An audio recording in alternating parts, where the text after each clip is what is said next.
bienvenue sur ta chaîne. Alors aujourd'hui, on va décortiquer une philosophie entrepreneuriale assez radicale qui nous met face à un choix fondamental. Qu'est-ce qu'on préfère? 40 ans d'une vie plutôt prévisible ou alors 100 années, vraiment intenses, pour bâtir sa propre liberté? C'est une question puissante. Mais avant de parler de choix, commençons par un chiffre. Un chiffre brutal, il faut le dire, 90%. C'est le taux d'échec des nouvelles entreprises dans les 5 premières années.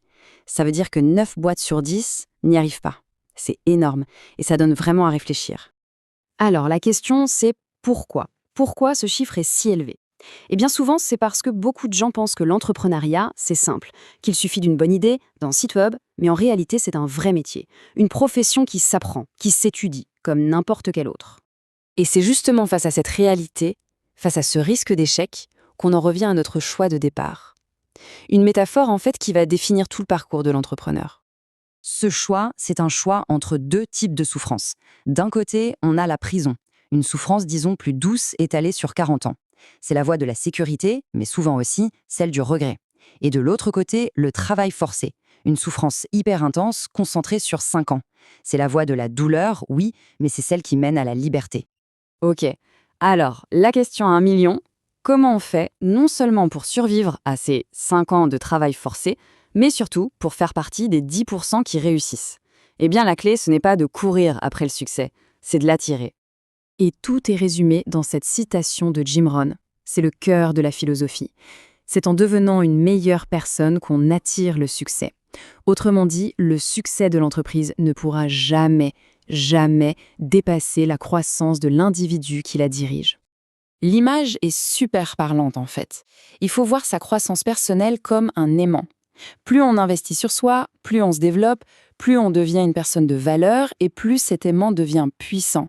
Les opportunités, le succès, les bonnes personnes, tout ça vient naturellement à soi. On arrête de courir après, on attire. Et cette croissance, elle se construit sur 3 piliers, 3 domaines essentiels qu'il faut absolument maîtriser pour avoir des fondations solides. Le tout premier pilier, le plus important, c'est l'individu, c'est soi-même. Avant même de penser à construire une entreprise, il faut se construire soi. Ça passe par la maîtrise de compétences clés, la discipline, la gestion de son temps, de son argent, la communication. L'idée, c'est d'apporter plus de valeur sur le marché que n'importe qui d'autre. Le deuxième pilier, c'est de maîtriser les codes du business, de devenir un véritable entrepreneur. Et enfin, le troisième pilier, devenir l'expert incontournable dans son domaine. Parce que l'objectif final, ce n'est pas juste de faire partie du jeu, de rivaliser, c'est de dominer le marché. D'accord. Donc on a vu la philosophie intérieure, cette idée de croissance personnelle. Maintenant, voyons comment ça se traduit en un plan d'action concret, un plan pour progresser financièrement. Et pour ça, il y a un outil absolument génial, le quadrant du cash flow. En gros, il nous montre les 4 manières de gagner de l'argent et surtout, le chemin qu'il faut suivre pour passer d'employé à investisseur. Du côté gauche du cadran, on trouve la grande majorité des gens. Soit on est employé, soit on est travailleur autonome. Mais dans les deux cas, on travaille pour un système. C'est-à-dire qu'on échange notre temps contre de l'argent. Si on arrête de travailler, l'argent arrête de rentrer. Le but du jeu, c'est de traverser, de passer du côté droit. Là, on ne travaille plus pour le système, on possède le système en tant que propriétaire d'entreprise. Et ensuite, on devient investisseur, c'est-à-dire qu'on fait travailler l'argent pour soi. C'est là, et seulement là, que se trouve la vraie liberté financière. Et regardez bien ces chiffres, parce qu'ils sont incroyables. Le côté gauche, c'est 97% de la population qui se partage seulement 3% des richesses. Le côté droit, c'est juste 3% de la population qui contrôle 97% de la richesse mondiale. C'est un fossé énorme. Alors, comment on fait pour passer de gauche à droite? Qu'est-ce qui différencie vraiment ces deux mondes? Eh bien, ça tient à une qualité essentielle, la plus importante de toutes, la vitesse d'exécution. La capacité à agir, immédiatement. C'est résumé par cette phrase un peu choc, mais tellement vraie. Les riches agissent, les pauvres réfléchissent. Trop réfléchir, suranalyser, ça paralyse. Alors que l'action, même si elle est imparfaite, c'est ce qui crée le mouvement, le progrès. C'est ça la différence fondamentale. Mais attention, ce parcours, ce chemin de l'action, c'est tout sauf une ligne droite. Il faut être prêt, parce qu'il suit un schéma presque toujours identique, en 4 phases. Et elles ne sont pas toutes faciles à vivre. D'abord, on est ignoré. Personne ne fait attention à ce qu'on fait. Ensuite, quand on commence à avoir un peu de visibilité, on est critiqué. Puis, à mesure que le succès arrive, on est carrément combattu.